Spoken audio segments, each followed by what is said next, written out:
The difference between competition and cooperation doesn't come down to how we act and behave. It comes down to how we see the world. If we view the world as evil, bad, and that the resources we need for a fulfilling life are scarce, then we become competitive.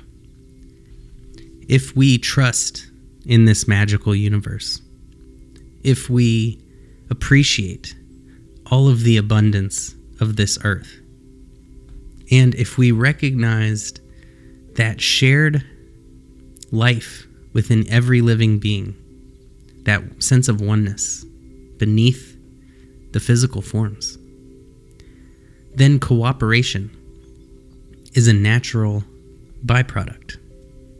If we feel like we live in a highly competitive world, then we will see enemies everywhere, and we will try to destroy them, instead of just focusing on making our own life as good as possible. Many of the best, most successful businesses work together. They don't just work together as a company. They'll work with other companies and build trusting relationships.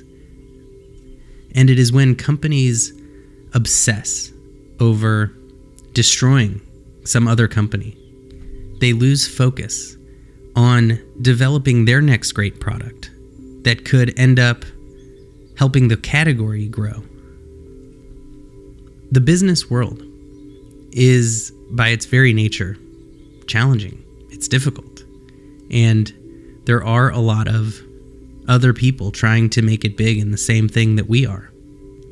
But if we dedicate ourselves to the destruction of someone else, then we are not going to enjoy the journey. We are not going to feel peace. And we may be sacrificing our health for the company. And so many incredibly successful people have had heart attacks at 50 or 60 or some other stress-related disease. And so I'm not here to say whether we should be competitive or be cooperative, but I'm just going to share the differences. And we think that cooperation means we must be poor. We must be foolish, naive, and that competition is good and makes us strong and tough. But the question just comes down to, what kind of a life do we want? What kind of people do we want to be? And from everything I've ever seen, cooperation wins. And competition is a win-lose game. And some days you'll win, and other days you might lose. But through cooperation, everybody can win. And when competition is done correctly, it is actually cooperation, because we see how Avis and Hertz pushed each other to do better. We can see how Fritos and Lay's became Frito-Lay, and together were able to grow much larger than they could have separately. And these were rival chip makers. Michael Jordan needed Magic Johnson, and they made each other better. Steve Jobs needed Bill Gates, and they pushed each other beyond their own limits. And neither stopped focusing on how to make their own companies the best. And that was the focus that neither lost sight of. And this is just a more peaceful and sustainably energizing way to be. And so a better motivation than destroying someone else is to just be our very best, to just push ourselves for the sake of growth and personal evolution. Nobody got big without focusing on an incredible product or an incredible service. And if anything, so often, this obsession with competition can end up distracting us from this important mission. It is tough out there, and everybody is doing their best to claim their stake and to build something. But the question is, do we see our neighbors as enemies or co-builders in these dreams we're trying to manifest? It is nobody's neighbor's fault for the economy, for the way society and the world is. And we are all undeniably stronger together. Whether it is a union that is negotiating and fighting for workers, whether it is a community organization that is fighting for better minimum wage or paid family leave, we need each other. No Fortune 500 company was built alone, and we either treat each other like the souls we are and value, honor, and respect each other, which creates a better future for everyone, or we treat everyone like an enemy. We treat every worker like pesky business expenses, and we create a world of further and further suffering. If we, as regular folks, regular people, submit to this competition mindset, we are essentially enabling the one business to rule them all, the one super successful person who's in charge of Verizon, Netflix, McDonald's, Burger King conglomerate. And we are saying, yes, that is okay. That is the fair, inevitable endpoint of this capitalist competition. But pretty soon, that company has no customers because no one can afford their products or services. And this is the problem with rampant competition and greed. When it comes to people's lives, there is no winner.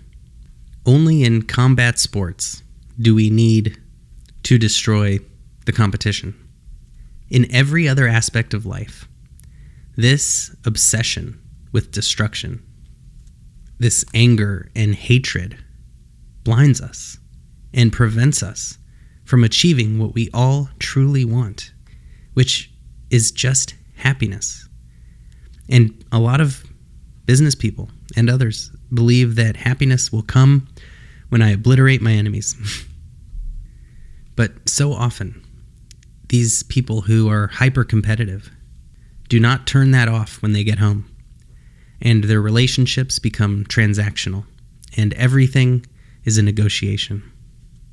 And we must win at any cost.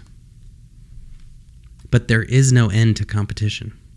There is no moment where we can relax, where we can appreciate all we've done. And nothing has to look different between a cooperator and a competitor on the outside. They can both be extremely ambitious. They can both work incredibly hard and long nights. The difference is that one of them thinks they're in a competition, and they are on that roller coaster of some days they're up, some days they're down, and their anxiety, their heart, their stress feels it every moment. The other person may be very aware that there's people out there trying to take them down, that people might try corporate espionage and they need to protect their secrets. They might be aware when other companies take their market share, but they are having fun. They are focused on creativity. And this is really how any company wins in the long run. So often, the jealousy and greed are the driving force behind competition. We believe that there are a lack of opportunities. We believe that other people had unfair advantages. We fixate on the advantages we don't have, and we obsess over the success of others, all instead of focusing on what we can do with the leverage and assets we have right now at our disposal, whatever they may be, even if it's nothing more than our own creativity and determination. And especially when we are at a disadvantage, cooperation creates the mindset to discover what do the people around me have to contribute to my vision and dream so that it becomes an asset. When we are willing to share our dream and vision with others, they are then able to come on board. They are able to help us grow and share in that calling. Whether we are dealing with customers, coworkers, or even a competing brand, if we think in terms of cooperation, we may see opportunities that were not seen before, where we could work together if we could just both get out of our ego. When we're dealing with customers, if we are trying to take their money, they will hold their wallet a little tighter and be less likely to open it up. If we are exuding this value we want to bring to your life, other people are much more interested to buy into our vision.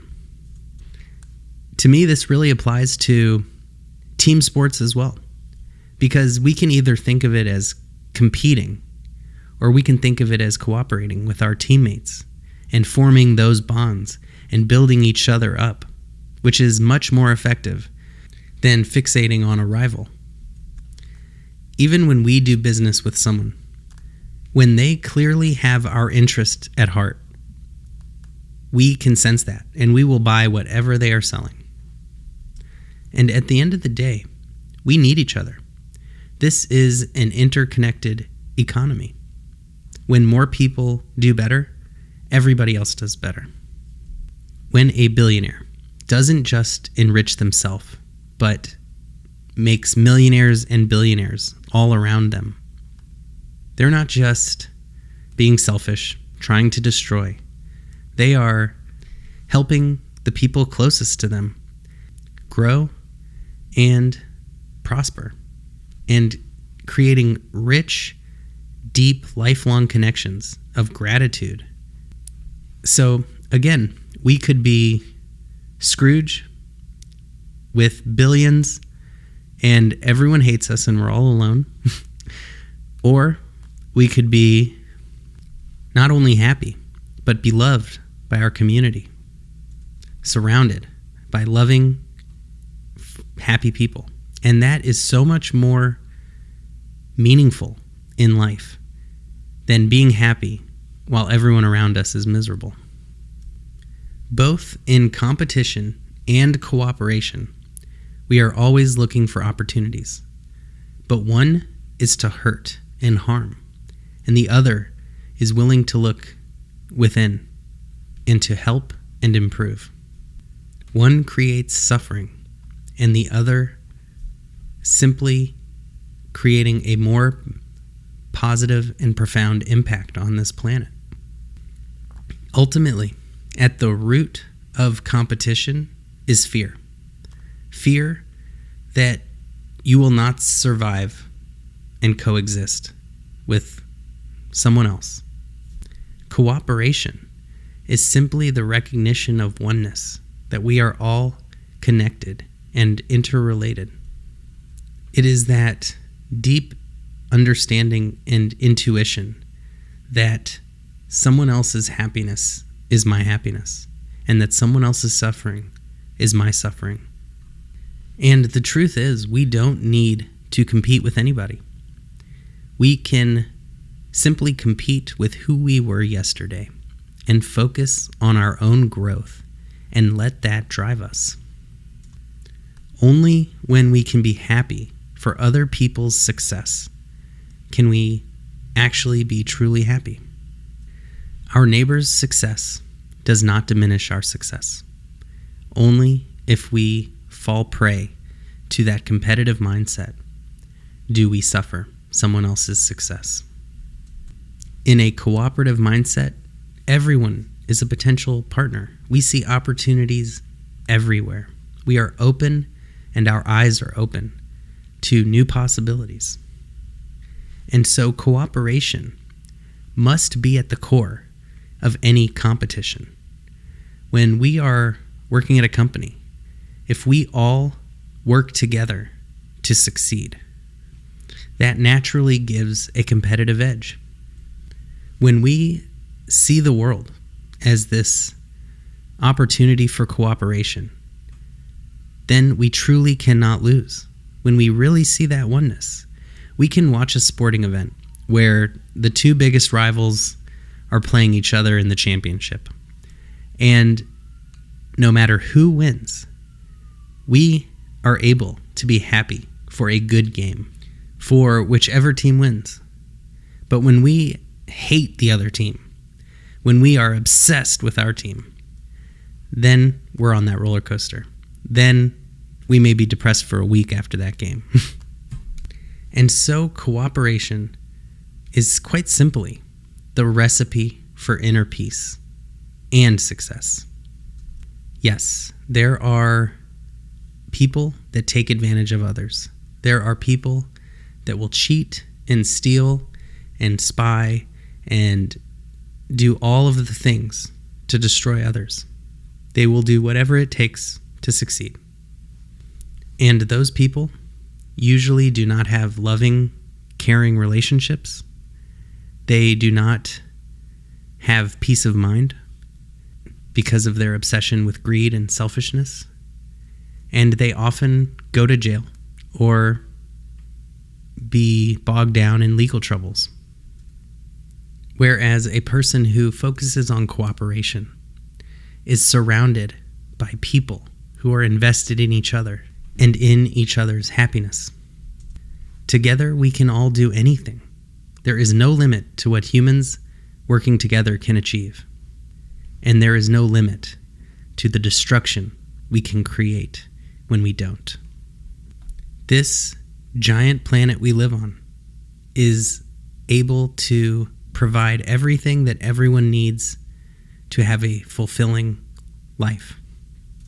We just have to work together to make sure that it's provided. We evolved to cooperate. It is an advantage, not a drawback. We did not evolve to fight and to exist in conflict and to be in war. And even though it seems like history is all wars, those are actually a very small portion of the grand history of humanity. And for most of that time, there was peace on most of this planet. We were tribes living together, and then cities and states and nations working together, evolving a more and more cooperative and connected consciousness.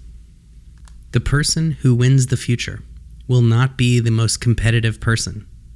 It will be the people who work together to achieve great things.